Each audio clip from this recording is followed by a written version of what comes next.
बिस्मिल्लाहिर्रहमानिर्रहीम। अस्सलामुअलैकुम। प्यारे दोस्तों, आज की इस वीडियो में हम आपको बताएंगे कि फिलिस्तीन में शहीद होने वाले बच्चों के साथ क्या होगा। और दोस्तों, जो वाकया हम आप लोगों को सुनाने वाले हैं, इसे सुनकर आप लोगों का ईमान भी ताजा हो जाएगा और आप लोगों को यकीन हो जाएगा कि फिलिस्तीन में छोटे छोटे मासूम बच्चे जो अपनी जानों की कुर्बानियां दे रहे हैं, अल्लाह तबारक व तआला आगे उनके साथ क्या मामला फरमाएंगे। प्यारे दोस्तों, कुरान की आखिरी पारे में एक सूरत है कि जिसे सूरे बुरूज कहा जाता है। उसकी चौथी आयत में अल्लाह तबारक व तआला फरमाया है, कुतिला अस्हाबुल खुदूदिन नारिन जातिल वकूद। इस आयत में अल्लाह तबारक व तआला ने अस्हाबुल खुदूद का जिक्र फरमाया है कि जिनके बारे में हदीस की सबसे बड़ी किताब मुस्लिम शरीफ में मुकम्मल एक वाक़या का जिक्र है कि हमारे हुजूर सल्लल्लाहु तआला अलैहि वसल्लम ने एक बार सहाबा इकराम को ये वाक़या सुनाते हुए फरमाया कि आज से हजारों साल पहले एक बादशाह हुआ करता था जो कि बहुत जालिम था। वो लोगों को मजबूर करता कि सभी उसे अपना खुदा मानकर उसके सामने सजदा करे। दोस्तों, यहाँ पर एक बात याद रखें कि ये बादशाह फिरौन नहीं था, बल्कि ये कोई दूसरा बादशाह था। उस बादशाह के जमाने में एक बहुत बड़ा जादूगर था। बादशाह उस जादूगर की बहुत इज्जत किया करता था, लेकिन जब वो जादूगर बूढ़ा हो गया तो एक दिन उससे बादशाह से कहा कि ए बादशाह सलामत, अब मैं बूढ़ा हो गया हूँ, कुछ पता नहीं कब मेरी मौत का वक्त करीब आ जाए, इसीलिए आप मेरे पास कोई छोटे लड़के को भेज दिया करें ताकि मैं उसे अपनी जादू की कला सिखा सकूं, वरना मौत के साथ ये मेरा हुनर भी खत्म हो जाएगा। बादशाह को भी ये बात मुनासिब लगी, यानी बादशाह को भी ये बात पसंद आई और उसने अपने शहर के एक 10 साल के बच्चे पर ये जिम्मेदारी लगाई कि वो रोजाना जादूगर के पास जाकर उससे उसका इल्म सीखे। बादशाह के हुक्म पर वो लड़का रोजाना जादूगर के पास जाने लगा और उसके पास कई घंटे बैठकर जादू के बारे में सीखता। वो लड़का रोजाना जिस रास्ते से जादूगर के पास जाता तो उसी रास्ते में एक पेड़ के नीचे एक अल्लाह वाला बुजुर्ग उसे रोजाना उस पेड़ के नीचे बैठे नजर आते। पहले तो कई दिनों तक उन्हें वो नजरअंदाज करता रहा, लेकिन एक दिन वो लड़का उन अल्लाह वाले बुजुर्ग के पास गया और उनसे उसके बारे में मालूम किया। तो अल्लाह वाले नेक बुजुर्ग ने उस बच्चे को दीन की बहुत सारी बातें सिखाई जो कि इसे बहुत ज्यादा पसंद आई और फिर वो रोजाना जादूगर के पास आते जाते। थोड़ी देर के लिए इन अल्लाह वाले के पास बैठकर अल्लाह की वहदानियत और उनकी इबादत के बारे में बातें सुनता। लेकिन अब एक नया मसला खड़ा हो गया। इन अल्लाह वाले के पास बैठने की वजह से हमेशा उस लड़के को उस जादूगर के पास पहुंचने में देर लग जाती, जिसकी वजह से जादूगर इस लड़के को बहुत डांटता। और जब ये लड़का लौटते हुए उस अल्लाह वाले के पास बैठता तो घर पहुंचने में देर हो जाती, तो जिसकी वजह से घर वाले बहुत गुस्सा होते। आखिर इस मसले की शिकायत उस अल्लाह वाले बुजुर्ग से की तो उन्होंने मशवरा दिया कि ए बेटा, तुम दीन समझने की वास्ते इतनी कुर्बानियां दे रहे हो, तो इसीलिए तुम एक काम करो कि जब जादूगर तुमसे पूछे कि आखिर इतनी देर क्यों हो गई, तो उससे कह देना कि घर वालों ने रोक लिया था। और जब घर वाले पूछे कि आखिर इतनी देर क्यों लगी, तो कह देना जादूगर ने रोक लिया था। लेकिन याद रखना, कभी भी किसी के सामने मेरा जिक्र ना करना, वरना ये एक मेरे लिए मुसीबत का सामना होगा। अल्लाह वाले के नसीहत पर वो लड़के ने ऐसा ही करना शुरू कर दिया। एक दिन रास्ते में जाते वक्त अचानक बीच सड़क में एक बहुत ही जहरीला सांप आकर बैठ गया कि जिसे देखकर सभी लोग अपनी जगह खड़े हो गए। कोई आगे बढ़ने की हिम्मत ना कर सका। तो उस वक्त इस लड़के ने अपने दिल में सोचा कि आज मैं आजमा कर देखूंगा कि आखिर जादूगर सच्चा है या वो अल्लाह वाले बुजुर्ग। और फिर उस लड़के ने एक पत्थर उठाया और अल्लाह से दुआ करते हुए कहा कि ए अल्लाह, अगर जादूगर सच्चा है और वो नेक बुजुर्ग झूठे हैं तो मेरे इस पत्थर से सांप को मौत के घाट उतार दे। इतना कहकर उस लड़के ने पत्थर चला दिया, लेकिन उस पत्थर से सांप पर जरा सा भी असर ना पड़ा, बल्कि वो तो और ज्यादा फुकारने लगा। तो इस लड़के ने दूसरी बार आजमाने के लिए एक दूसरा पत्थर उठाया और कहा, ए अल्लाह, अगर वो अल्लाह वाले बुजुर्ग सच्चे हैं और जादूगर झूठा है तो मेरे इस पत्थर से सांप को मौत के घाट उतार दे। अब ये कहकर जैसे ही उस लड़के ने पत्थर चलाया तो सांप को लगते ही वो मर गया, कि जिसे देखकर ये लड़के को भी यकीन हो गया कि अल्लाह वाले बुजुर्ग सच्चे हैं और जादूगर झूठा है। जब ये लड़के ने जाकर वो अल्लाह वाले बुजुर्ग को ये बात बताई तो वो भी बहुत ही ज्यादा खुश हुए और कहा, बेटा, अब तुम मुझसे बेहतर बन चुके हो, इसलिए आज से तुम भी लोगों को अच्छी अच्छी बातें सिखाया करो। حدیث میں آتا ہے اس 10 سال کے لڑکے کو اللہ تعالیٰ نے اپنی قدرت سے اتنی زیادہ طاقت عطا فرما دی تھی کہ وہ ہر طرح کی مریض کو اللہ سے دعا کر کے بالکل صحیح کر دیتا۔ اس کے پاس چاہے جیسا بھی مریض آتا، وہ اس کے سر پر اللہ کا نام لے کر جیسے ہی پھونکتا تو وہ مریض بالکل ٹھیک ہو جاتا۔ یہاں تک کہ یہ خبر بادشاہ کے ایک خاص وزیر تک پہنچی۔ وہ وزیر کچھ بیماریوں کی وجہ سے آنکھوں سے اندھا ہو گیا تھا، اس لیے یہ خبر ملتے ہی وزیر جلدی سے اس لڑکے کے پاس میں پہنچا اور کہنے لگا، اے بچے، میں تمہارے لیے بہت ہی قیمتی تحفے لایا ہوں، تم انہیں قبول کرو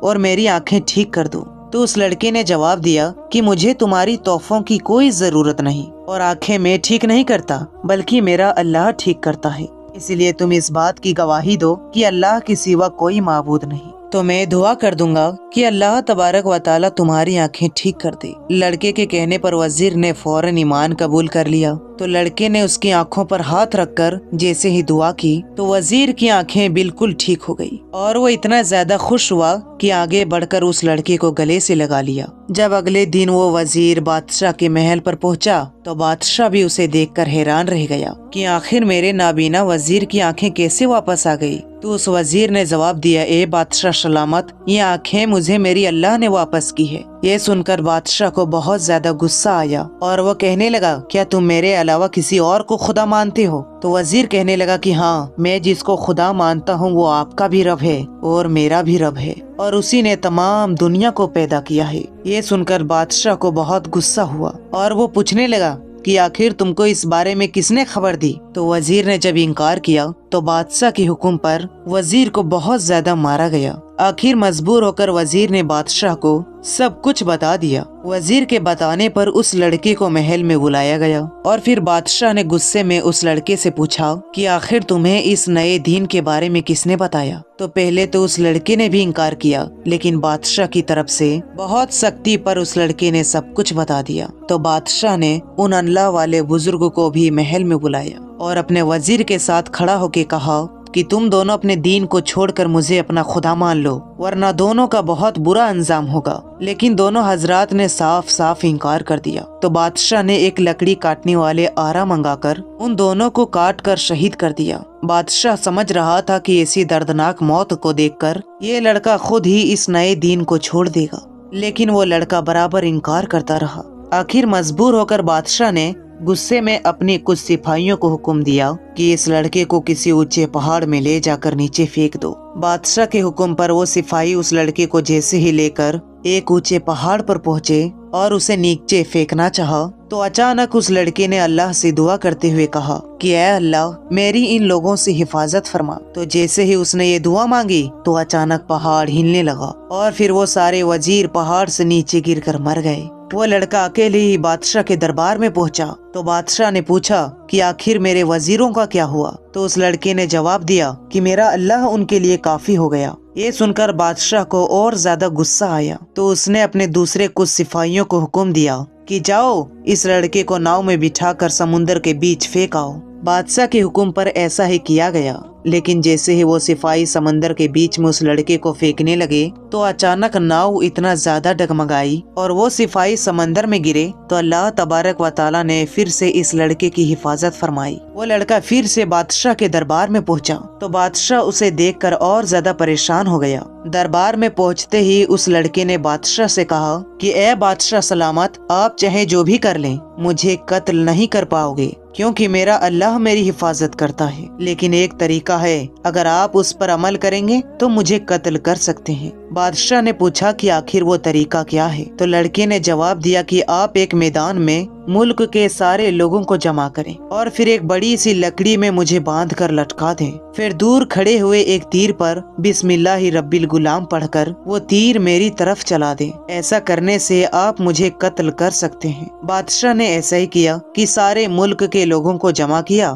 اور پھر لڑکے کو لکڑی میں باندھ کر بسم اللہ رب الغلام پڑھ کر ایک تیر چلایا تو وہ تیر سیدھے جا کر اس لڑکے کی گردن میں لگی، جس کی وجہ سے اس لڑکے کی شہادت ہو گئی۔ لیکن یہ منظر دیکھ کر میدان میں کھڑے سبھی لوگوں کو یقین ہو گیا کہ بادشاہ نے تیر چلانے سے پہلے جس اللہ کا نام لیا वही हमारा असली खुदा है कि जिसके नाम पर इस छोटे लड़के ने अपनी जान कुर्बान कर दी। फिर उसी वक्त मैदान में खड़े हजारों लोग अल्लाह पर ईमान ले आए कि जिसे देखकर बादशाह बहुत ज्यादा गुस्सा हुआ। आखिर बादशाह ने हुक्म जारी किया कि जो भी अल्लाह पर ईमान लाया है मैं उन सभी को जलाकर खत्म कर दूंगा। और फिर बादशाह ने एक भड़कती आग जलाई जिसमें इन सभी ईमान लाने वालों को जिंदा जलाकर राख कर दिया। कुरान में इन्हीं लोगों को असहाबुल उखदूद कहा गया है। हुजूर सल्लल्लाहु ताला अलैहि वसल्लम ने फरमाया कि जो भी अल्लाह की राह में शहीद होता है तो उसे अल्लाह ताला कई तरह से नवाजते हैं। नंबर 1, उसका खून जमीन में गिरने से पहले ही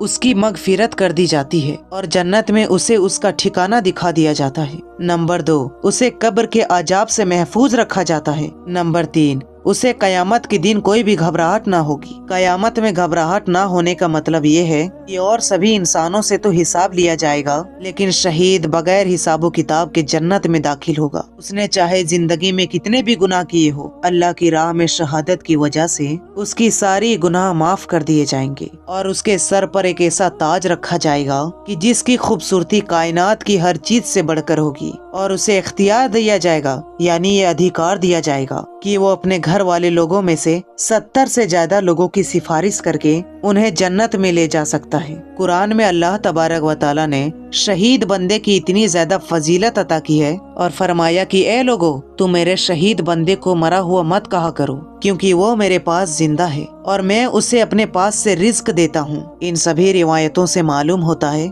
कि शहीद इंसान को अल्लाह ताला बहुत ज्यादा नेमतों से नवाजते हैं और हमारे सामने तो वो मुर्दा शक्ल में नजर आता है, लेकिन अल्लाह तबारक व तआला फरमाते हैं कि नहीं, ये तो हमारे पास जिंदा है। मुर्दा तो वो लोग हो जाते हैं जो अपने घरों में आम मौत मरते हैं। रिवायतों से मालूम होता है कि जो बंदा शहीद होता है कि उसके जिस्म में शहादत के वक्त जरा सा भी दर्द नहीं होता, वो सिर्फ हमें खून में तड़पता नजर आता है, लेकिन हकीकत में उसे अल्लाह तबारक व तआला अपनी राह में शहीद होने का कुछ अलग ही मजा दे रहे होते हैं। इसीलिए हदीस में आता है कि जन्नत में जाने के बाद अल्लाह ताला सभी से पूछेंगे कि तुम में से कोई दुनिया में वापस तो नहीं जाना चाहता, तो सभी इनकार कर देंगे, लेकिन शहीद कहेगा कि या अल्लाह, मुझे फिर से दुनिया में एक बार भेज दे ताकि मैं फिर से आपके लिए शहीद हो जाऊं और मुझे फिर से वो मजा मिले जो जन्नत में भी नजर नहीं आता। दोस्तों, रिवायतों से मालूम होता है कि जब हम किसी ब्लेड वगैरह से थोड़ा सा कट जाते हैं तो उतनी जगह से हमारी रूह हटती है। अब आप अंदाजा लगाएं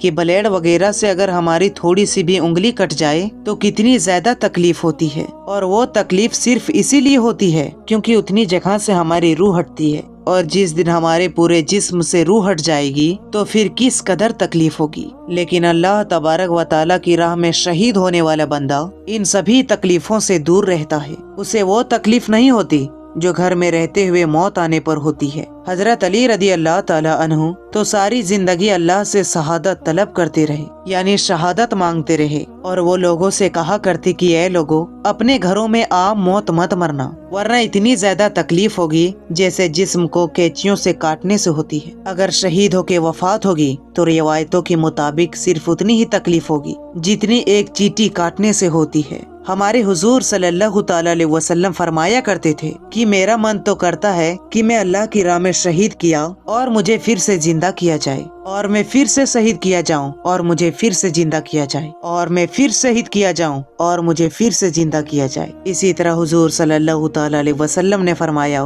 अगर किसी की मौत इस हालत में हुई कि उसके दिल में शहीद होने का जज्बा भी ना हो तो वो मुनाफिक होकर मरा। दोस्तों, अब इन सभी बातों से आप अंदाजा लगा सकते हैं कि फिलिस्तीन में शहीद होने वाले हमारे फूल जैसे प्यारे प्यारे बच्चे अल्लाह तबारक व तआला को कितना ज्यादा महबूब होंगे। जब हम सब लोग उन प्यारे प्यारे बच्चों को इतनी ज्यादा मोहब्बत से देखते हैं तो जिस मुकद्दस जात के लिए वो अपनी जान को कुर्बान कर रहे हैं, तो वो अल्लाह तबारक व तआला उन्हें अपने पास कितना ज्यादा लाड़ो प्यार से रखेगा। अल्लाह तबारक व तआला से दुआ है कि अल्लाह तबारक व तआला हम सभी को शहादत की मौत नसीब फरमाए। तो प्यारे दोस्तों, आज की इस वीडियो में बस इतना ही। अस्सलामु अलैकुम, अल्लाह हाफिज।